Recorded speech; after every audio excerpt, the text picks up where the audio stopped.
नमस्कार, आपण बघत आहोत धुमाकूळ महाराष्ट्र न्यूज नेटवर्क, आवाज जनतेचा। मंगरुळपीर शहरातील मंगलधाम स्थित तालुक्यात अंगणवाडीचा मोठ्या प्रमाणात किराणा खाद्य आहार पुरवठा करणाऱ्या शासकीय मालाच्या गोडाऊनला दिनांक 15 मे रोजी सायंकाळी भीषण आग लागली। ही आग लागली की लावण्यात आली असा प्रश्न जनतेसमोर उभा ठाकला असून जनतेत अनेक चर्चांना या संदर्भात उधाण आल्याचे ऐकावयास येत आहे। मिळालेल्या माहितीनुसार गॅस सिलेंडरची नळी फाटल्यामुळे सदरची घटना घडल्याचे समजते। तर काही महिन्यांपूर्वी मंगरुळपीर आणि मानोरा या दोन्ही तालुक्यातील अंगणवाडी पोषण आहार संदर्भात आहार निकृष्ट दर्जाचे असल्याचे अनेक तक्रारी संबंधित विभागाकडे पुराव्यानिशी करण्यात आल्या होत्या।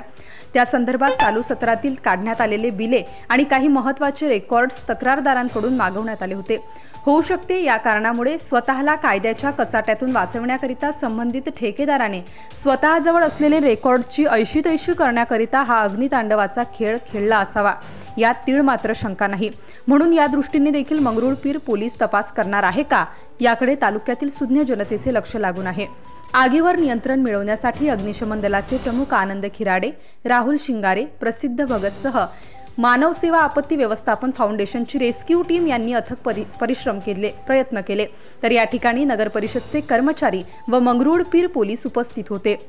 धुमाकूळ महाराष्ट्र न्यूज साठी वाशिम जिल्हा प्रतिनिधी दिलीप अवगण पाटील। आपल्या परिसरातील ताज्या आणि महत्त्वाच्या बातम्या पाहण्यासाठी आजच आपल्या धुमाकूळ महाराष्ट्र न्यूजला YouTube वर सबस्क्राइब करा आणि बेल आयकॉन प्रेस करा।